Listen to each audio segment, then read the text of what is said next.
Buenas noches, jóvenes. Doctor, buenas noches. ¿Cómo está? Estoy un poco resfriado, pero sigo de pie. Ya habíamos estado viendo, ¿no? Las partes del proceso, las partes fundamentales, ¿ya? Y en otras partes habíamos visto que la teoría propiamente nos da cuáles son los sujetos procesales, ¿ya? También habíamos argumentado por qué hemos tomado como parte fundamental al Ministerio Público o a la Fiscalía, ¿no? A toda su estructura, a todos los fiscales, todo su organigrama del Ministerio Público. Pero básicamente en todos los textos ustedes han de encontrar de que los sujetos procesales básicos es el órgano jurisdiccional, el demandante y el demandado, ¿ya? Y habíamos estado viendo ya esto, la naturaleza jurídica, de dónde deviene el ser jurídico o la importancia jurídica de las partes, ¿ya? Si no hubiera, a ver, jóvenes, ¿por qué es naturaleza jurídica el argumento de por qué se justifica que las partes tengan la importancia y construyan una relación jurídica para causar efectos jurídicos, ¿ya? ¿Cómo esta relación jurídica entre estas partes, una parte demandante o el sujeto activo, demande ante un orden jurisdiccional la aplicación concreta de la ley en contra del demandado, la aplicación de esta norma produce esta relación jurídica? Entonces, al referirnos a esta simbiosis de esta relación jurídica entre las partes del proceso, la naturaleza jurídica tenemos tres posiciones, ¿no? La teoría materialista, 8 de Carmeluti, y una teoría procesalista. La teoría materialista identifica el concepto de parte como el titular de la relación jurídica sustancial, ¿ya?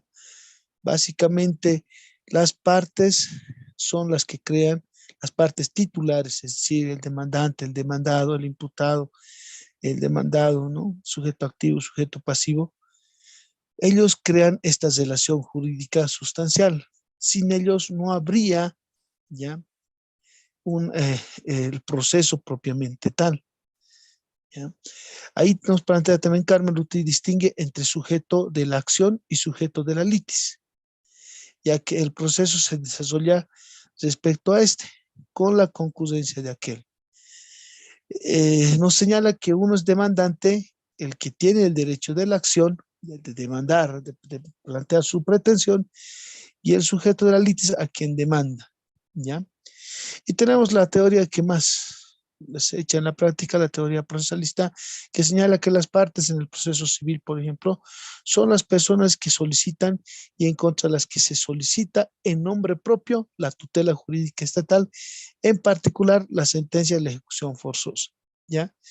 Procesalmente, entonces, quien va a activar todo el proceso, la naturaleza jurídica de las partes, está propiamente en el sujeto activo, en el demandante, quien demanda la aplicación concreta de la ley y en particular sacar una sentencia y la ejecución forzosa de la misma, ¿ya? Entonces tenemos esa, justifican, argumenta por qué es la importancia de las partes en el proceso.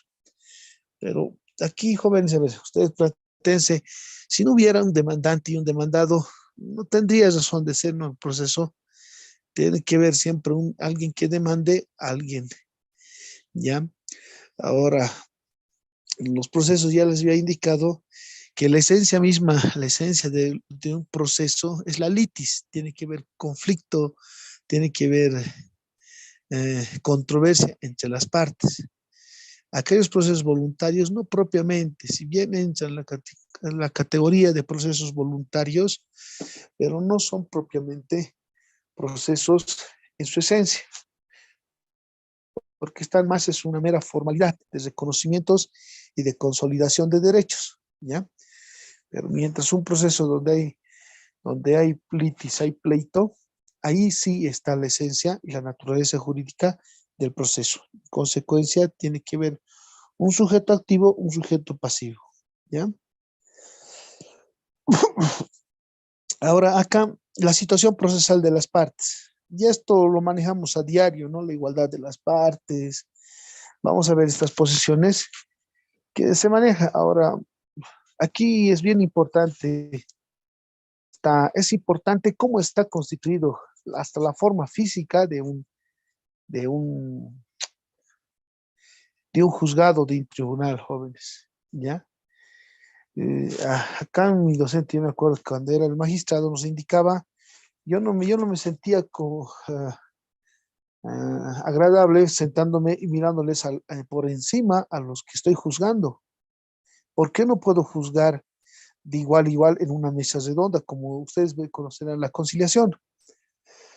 Pero no, decía él, le he dado la razón al momento de yo de aplicar la justicia, tenía que ver con mis ojos que las dos partes, tanto el demandante y el demandado, estén no solamente nominalmente en una situación jurídicamente igualitaria, ya que todos estén, sino que los mismos tengan las mismas características, sentados al mismo nivel y que puedan sentarse y yo pueda apreciarles ambas partes en un mismo nivel, tanto como derechos y físicamente. Y es bien importante, nos recalcaba, indicando de que ahí se ve de que las partes en su práctica y la audacia de su defensa no puede ir con el son de la conducta del demandante o del demandado, salvo que sea un litis consorcio que vamos a ver, o estén representados por sus apoderados. Por eso es bien importante cómo esta situación procesal de las partes debe prevalecer. Ahí tenemos, por ejemplo, la posición de doble de las partes, es denominada también como principio de dualidad de las partes. Acá es la esencia de que en un proceso tiene que haber dualidad, tiene que haber dos, no es uno en la parte, no solo se debe dar prioridad al demandante. ¿El que ha demandado tiene la razón? No. Tal vez el que ha demandado no tenga la razón y el demandante no tenga la razón y el demandado tenga la razón, ¿ya? Y en la reconvención pueda que él pueda obtener los derechos que ha demandado el demandante. Entonces, a eso se refiere esta primera, la doble posición de las partes. Tiene que existir dualidad, tiene que existir dos partes, dos, el actor y el demandado, ¿ya? El sujeto pasivo y el activo. La posición igualitaria de las partes. Está referida al principio de igualdad de las partes dentro del debate que implica en todo el litigio. Aquí también es un paradigma, ¿no? Ustedes verán por mandato de la ley de lucha contra la discriminación, hay la obligatoriedad en que todo espacio público se coloque este letrero, ¿no? Famoso, ¿no? De que todos somos iguales ante la ley. Antes, al empezar este letrero era todos somos iguales ante Dios. Luego ya hemos ido avanzando y ahora todos somos iguales ante la ley. Pero ustedes verán en la práctica, jóvenes, que las autoridades jurisdiccionales dan más tiempo, dan más, eh, dan un camino más viable a los que demandan y no así al demandado, ¿ya? Eso ustedes van viendo con la práctica. Y en algunas, jóvenes, es decirlo nomás, van de ver aquella parte que ha puesto ya su derecho de piso ya previamente, esa parte va a tener más viabilidad en la propia audiencia. Se le va a ceder la palabra, no se le va a interrumpir. Incluso hay jueces que se han atrevido a, a, a, a cumplir las partes, a cumplir el rol de la parte demandada, corrigiendo, incluso colocándole ya la pregunta y la respuesta. Hay de todo, pero nosotros tenemos que tratar de que este principio de igualdad entre las partes sea en todo sentido, tanto en el aspecto procesal, se cumplan con todas las formalidades tanto en el plazo y las formalidades rigurosas que establece la norma en materia adjetiva, particularmente en la presentación, en la preclusión de las acciones, tiene que ser para todas las partes y no solo para una parte. ¿Ya? A eso se refiere la posición igualitaria de las partes. ¿Ya? Y tenemos la última, la posición contradictoria de las partes. Es fundamental esta, ¿no? Es la llamada también la contradicción o bilateralidad de audiencia. Se parte de un criterio que para dar satisfacción a una pretensión es imprescindible la contradicción del oponente. Esta es la esencia de un proceso, donde vea litis, donde vea contradicción entre las partes. Yo te demando, tú me demandas, me presentas una excepción, yo respondo a tu excepción, tú me impugnas, me presentas un recurso, yo te respondo en traslado. Ahí, eso es un pleito, ese es un proceso. Ahí está la posición contradictoria de las partes. No, tú me presentas una excepción, yo meto cosas en el traslado, yo respondo a favor, no. Entonces tiene que haber pleito, una contradicción. Entonces, esas son las posiciones de las partes. La doble posición de las partes, el principio de dualidad, la posición igualitaria de la parte, el principio de igualdad de las partes y la posición contradictoria de las partes. ¿Ya? Acá hay este punto de representación procesal. Acá, jóvenes, miren, hay diferentes clasificaciones. Perdón, en el texto tenemos dos clasificaciones que nos hacen referencia. La representación es, es una figura legal, es un instituto jurídico, particularmente procesal, que se hace latente en la representación del titular por un tercero, ¿ya? Que les representa, ya como dice la representación, como él estuviera presente el titular del derecho, ¿ya? Pero para cumplir estas formalidades hay diferentes modalidades. Generalmente la que conocemos nosotros es la representación con un poder, los poderes, eso es particular, que conocen, muchos de ustedes hayan tenido conocimiento. Pero en la representación procesal, jóvenes, se puede dar de diferentes modalidades. Acá, por ejemplo, tenemos la representación de los incapaces, ¿ya? Generalmente esto es de los que están de los menores de edad, por ejemplo. Uno, dos, de los que tengan enfermedades o discapacidades en su toma de decisiones, ya que estén eh, acreditados debidamente por un médico, ya, o en su defecto estén hay situaciones en que hay personas que tienen que hacer representaciones oficiales, sufren un accidente, ya, y en ese accidente tienen un paro, están en coma, entonces están incapaces, entonces hay una representación de los incapaces. En los primeros de los menores, por ejemplo, debe estar acompañada con un testimonio, con un auto de consentimiento del curador. Para los ad litem, ¿qué es el ad litem? Estos curadores de ad litem son generalmente, ad litem significa para juicio, eso significa ad litem, ¿ya? Los que quieran anotarse, perdón, denominativos de latín, ad litem significa para juicio. Entonces, un curador para juicio, ¿ya? Esto imaginemos que ha habido, ustedes han escuchado accidentes en que lamentablemente toda la familia haya fallecido y solo, desgraciadamente, solo queda un hijo menor de edad, uno que va a heredar la herencia de sus padres. Muere su papá, su mamá, todos sus hermanos y solo queda uno, ¿ya? Entonces, es un menor de edad y ahí ya aparece, imaginemos que tenga una empresa, está en plena disolución, alguien tiene que hacer la representación y su tío que no está, dirá que hay un menor de edad que le corresponde todo en primera línea, asumir toda la herencia y dará su consentimiento para que pueda asumir la representación para el juicio, ¿ya? Por su ad litem. Los padres, hay otra representación de incapaces por mandato, directamente a aquellos menores que están con discapacidades altas, los padres ya por mandato de la ley los representan. Esto ustedes verán comúnmente en la tramitación de beneficios sociales, por ejemplo, siempre están caminando estos menores en silla de ruedas o le están cargando. Sus papás actúan en la representación en patria potestad, ¿ya? Entonces, esta es una representación de los incapaces. Tenemos otra modalidad de representación, la representación de sociedades, asociaciones y personas jurídicas en general.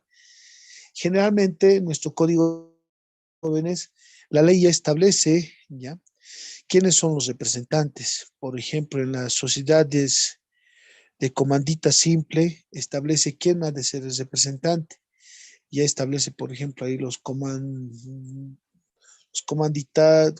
comanditarios pueden elegir, ¿ya? No pueden ser ellos, tienen que designar a gestores para que administre la empresa, ¿ya? Y estos gestores lo hacen a través de poderes, ¿ya? Esas sociedades. O en las sociedades anónimas, donde una vez que se constituye una sociedad anónima, se tiene que, después de que los fundadores o patrocinadores constituyen esta empresa, llaman una asamblea, eligen a su directorio y también eligen a su gestor, ¿ya? En esos gestores también existen un gestor de gestión de control y los síndicos. Estos ya, ¿quién los dispone de todo este procedimiento? El Código de Comercio, ¿ya? Y cualquier conflicto legal de representación legal automáticamente va al directorio, quien los representa a esta sociedad. También las asociaciones, ya ustedes verán que son a través de sus reglamentos, de sus documentos de constitución, ahí establece quién tiene la representación legal. Ahí establecen de que, por ejemplo, en una asociación imaginemos, de fútbol, dirán de que cada directorio tendrá un año de gestión, elegibles tanto. Una vez posesionados y acreditados en el libro de actas, ellos asumirán la representación legal del club o de la asociación de fútbol, ¿ya? Por ejemplo. Entonces, eso se refiere a la representación de sociedades y asociaciones, pero siempre tiene que ser, como señalamos acá, tiene que ser con un poder otorgado ante un notario, ¿ya? Y los representantes del Estado, que acreditan su personería mediante representación de testimonio del decreto o resolución que le haya designado. En estos casos jóvenes, siempre ustedes hayan visto aquellos que han pasado por instituciones públicas o juzgados, donde los representantes de entidades estatales, ya sea de ministerios o de municipios o de gobernaciones, estén involucrados. Para presentar, siempre acreditan mediante decreto. Por ejemplo, los viceministros, los ministros, por ejemplo, presentan su decreto supremo, ¿no? Mediante decreto tanto he sido designado como ministro tanto, por lo cual tanto. Y esto en otros casos lo labran, estos decretos lo labran en un testimonio y presentan este testimonio. También lo mismo sucede con la designación de cuando, por ejemplo, personas representantes del Estado, los diputados, los asambleístas, presentan su acreditación que les otorga el Tribunal Electoral, presentan eso, ya acreditando su representación, y en virtud de eso también pueden delegar su representación. Entonces, son las representaciones que son en las que pueden presentar y asumir la defensa en una situación procesal, ¿no? También tenemos otra modalidad de representación procesal. La representación más común es la representación legal, en la que una persona, no tenga tiempo y da a su abogado o, o, o a un tramitador o a un familiar para que haga la gestión, se apersone ante un proceso judicial, ¿ya? Eso es la representación legal, la cual emerge de la ley cuando, por ejemplo, la norma establece quién representará una entidad pública, o también cuando un acto constitutivo de una persona jurídica se ha establecido la representación por un gerente. Esto también, jóvenes, también se da representación legal. Lo mismo que anteriormente estábamos hablando. Ya en un municipio sabemos que el representante legal es un alcalde. En la gobernación, el representante legal es el gobernador. De una empresa estatal será el director ejecutivo. Esas representaciones legales ya están establecidas en la norma, ¿ya? Y tenemos la otra, la representación convencional. Ahí tenemos el ejemplo de que un director, los famosos poderes, ¿ya? Lo que se otorga. Y tenemos la otra, la representación judicial. Esta que ejerce generalmente en dos casos conocidos, ¿no? Emerge de una decisión judicial. Así, por ejemplo, si la autoridad dispuso la intervención judicial a una empresa, ¿ya? Hay empresas que están en quiebras, el juez puede disponer que quién va a ser su representante legal, le puede ser a proposición o el juez puede ver a quién ha de designar que sea el representante judicial. Y en los casos que les estaba dando ejemplo de los menores incapaces, también el juez puede ver, tal vez no tiene ningún familiar, puede disponer que ya sea la defensoría o el defensor del pueblo asuma la representación legal de un menor, ¿ya? Los capaces. Esas son las modalidades de presentación. El siguiente tema que vamos a ver, jóvenes, está exclusivamente relacionado ya con este tema de, perdón.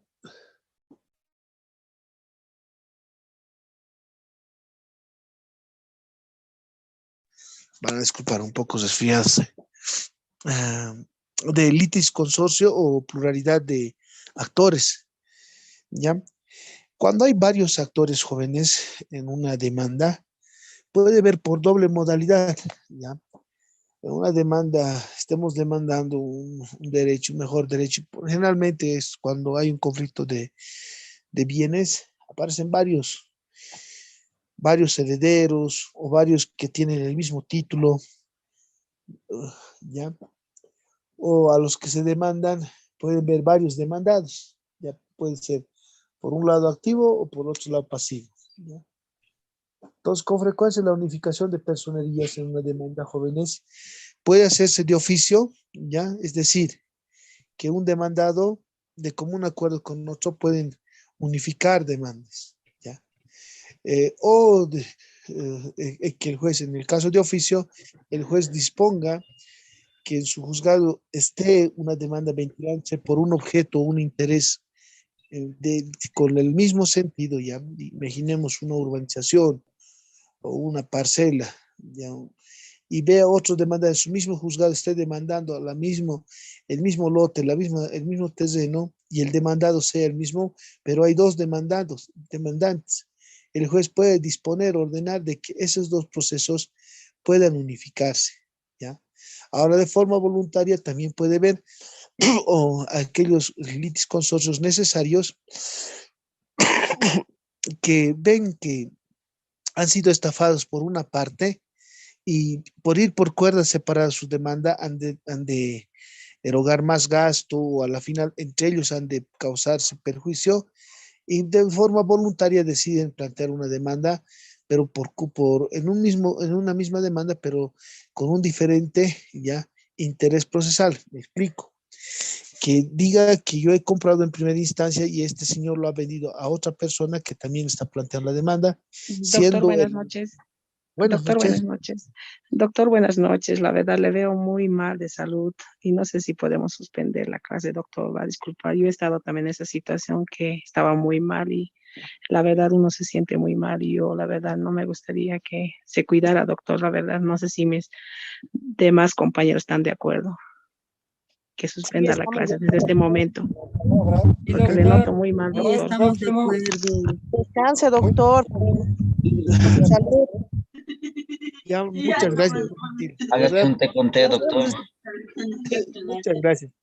Avanzaremos este punto más, porfa. Y estamos, cosa de que la siguiente clase muchas gracias de antemano. De verdad estoy bien resfriado casi 2 semanas. Ya, pero a ver, Dios mediante, ya voy a estar bien. Para ir avanzando, y vamos a quedar acá. Este puntito más veremos, cosa de que enlacemos con el siguiente módulo que viene, tiene relación con los litis consorcios, ¿ya? Pluralidad de partes. Entonces acá hacemos referencia de que el juez puede hacerlo de oficio o también puede ser voluntariamente que las partes puedan plantear y hacer una unificación de demandas, ¿ya? Y finalmente, jóvenes, para concluir esta clase, está no meramente la responsabilidad de las partes con los gastos del proceso. También emergen, así como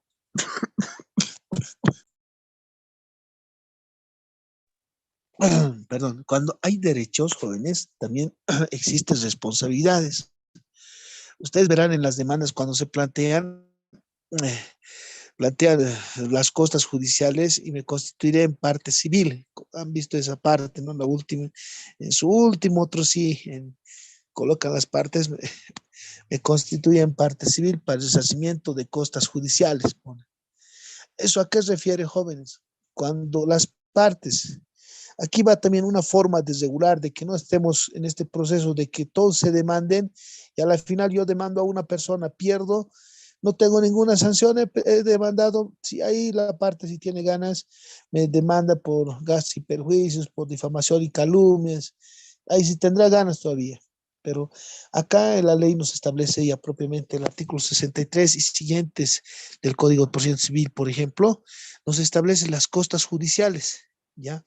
Cuando en un proceso, jóvenes, a ver, las costas judiciales constituyen el costo del proceso. ¿Qué significa eso? Resultan del conjunto de erogaciones efectuadas por los litigantes victoriosos, honorarios del abogado, de apoderado, papeles sellados, timbres judiciales, formularios, testimonios, peritaje, edictos de prensa, etcétera, ¿ya? Que el litigante perdidoso hubiera ocasionado a su contrario. Luego de esto, jóvenes, se hace una liquidación, se solicita a secretaría, concluido el proceso, se hace una liquidación de todo lo que se ha gastado, cuánto ha sido el gasto, alicuota parte del juzgado, los timbres. Ahí, jóvenes, bien interesante colocar. ¿Por qué se coloca? El suscrito abogado se asegura por el arancel mínimo del colegio de abogados, por una parte. Ahí también es importante lo que colocan, el suscrito abogado se atiene a la igualdad profesional suscrita con la parte. Estos, si salen victoriosos, presentan a la final para determinar gastos, ya las costas judiciales, jóvenes, en juzgado, regulación de honorarios para su presentación, se presentan estos documentos al concluir el proceso y el responsable del proceso, el que ha perdido, tiene que reponer, ¿ya? Entonces, bien importante estas dos cosas, estas dos situaciones de poner la responsabilidad de las partes. Listo, jóvenes, muy buenas noches y muchas felicidades. Sigamos adelante por por nuestra querida Bolivia y a cuidarse, ¿ya? Nos vemos el Gracias. siguiente, jóvenes. Hágase